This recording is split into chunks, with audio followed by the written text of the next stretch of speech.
there's a situation happening at the U13 level that is really concerning, and it regards body checking. Now, Dom and Tom, we've had some player suspensions. At the U13 level, there have been some injuries, concussions, because their officials are not calling body checking. And during the game, they're not vicious hits, but they are body checks. It should be penalties. And during the game escalates to be more aggressive, and suspensions have occurred late in the game because of over dangerous body checking. So right now I spent the entire week because of the suspensions trying to get officials to be more aware of body checking and suggesting they on the ice give a warning when there is a body check but not a penalty, and telling the player it's stick on puck. It could be a penalty the next time. But at the same time, telling coaches, teach stick on puck. We've got a lot of male coaches. They're saying take the body. I'm not saying they're saying it. It's just that the idea of checking is taking the body, which to me is totally a misconception. Stick on puck with great body position to protect it when you get it is what it's all about. And the way the game's gone, players getting suspended, coaches yelling at each other on one another's bench, parents overreacting after the game because one team lost, one team won. I'm in the middle of that, trying to keep the peace so that we all stay focused for the safety of the girls and playing the game the way it should be played. So it's a lot of fun, but it's a challenge. Is body checking something that you see as a problem, Tom or Dom, at your game at times? Wow.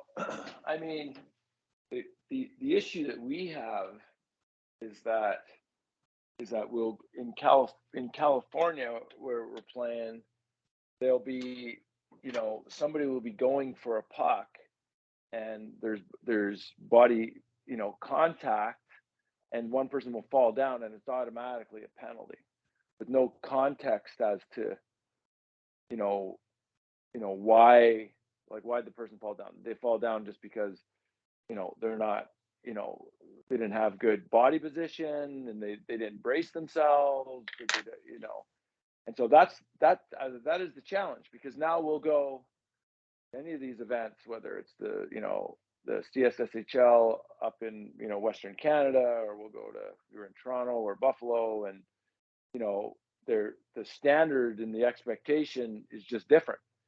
And so but it's part of it is, yeah, it's concerning because the local, I mean, and good, it's good that we travel to other places, but it is frustrating in California here, is because if someone falls, it's a penalty.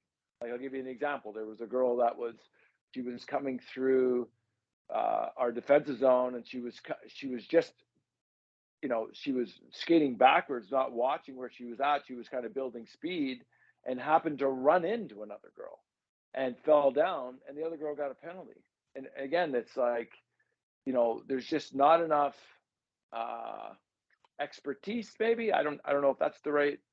I don't want to overplay it, but it definitely seems to be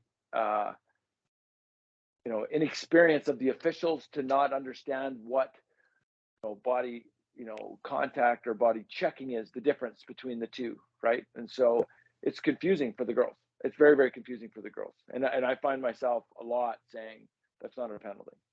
And so because it's in a way it's tough enough as it is to get them to be responsible around the wall, and but it's up to the girl that's getting checked as well to defend and to place herself in a position where she's just not thinking, oh, this girl's not going to check me, right? Yeah. Like they have to recognize when they're in positions and being able to figure that out. And that to me is the bigger challenge.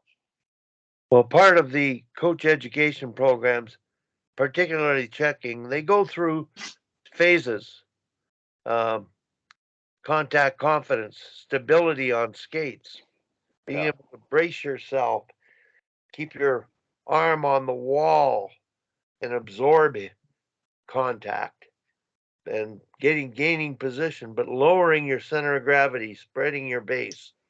yeah, Things are fundamentally a part of contact confidence and learning them and being ready for body checking, which there isn't.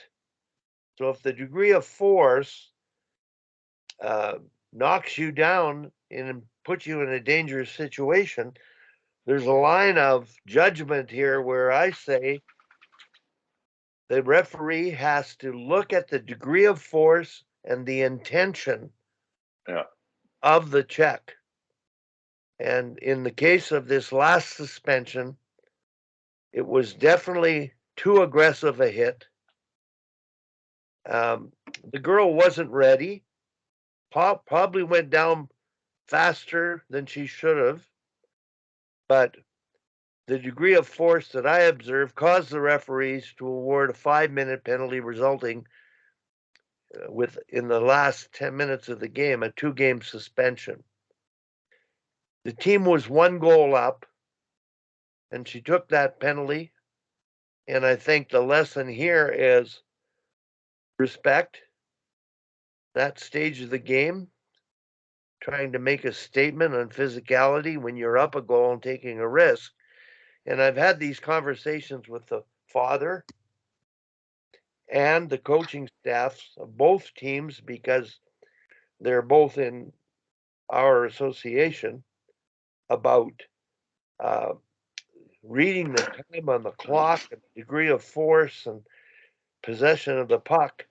So respect is so important. The safety of the players is so important. But having gone through 2 suspensions, I think the mindset of the players is to compete or be overly aggressive versus really maintaining position. And Tom, with your team being small and fast, low center of gravity, and they have to play that way.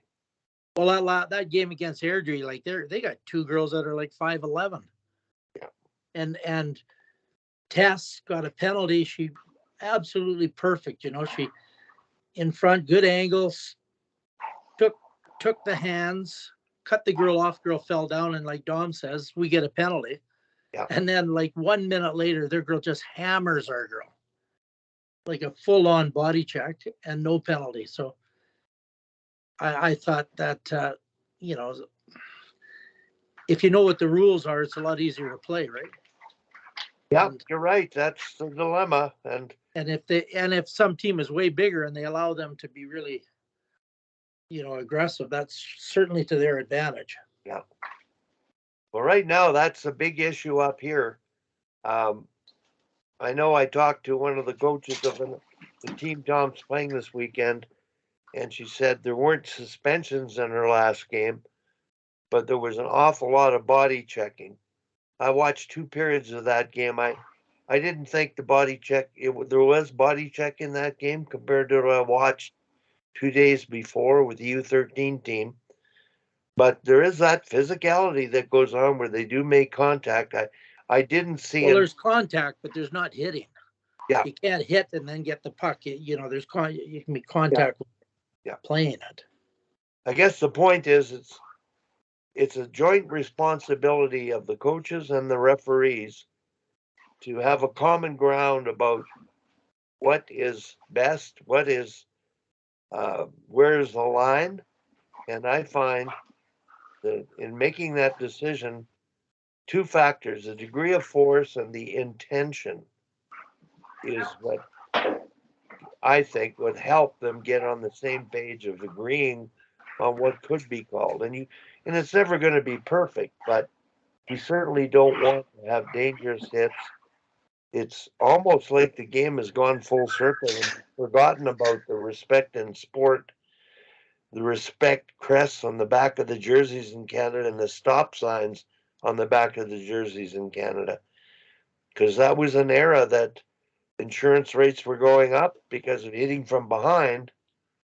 And that's when they started it. And that's when they began to create checking clinics to teach the pyramid of skating and contact confidence, and then contact and body checking. And in no place is there hitting in there. And hitting to me means the purpose and the intention of the body check exceeds what it needs to be. So I'm glad I got the chance to talk about that because I'm living it right now. It's probably in our association, Tom, at the U13 level, the thing that can absolutely destroy the the cohesiveness of our association, because the teams are playing each other and trying to work together, competing, respecting each other. But the score clock and the intensity of the game, the emotions get carried away, and we begin to behave like we don't want to behave.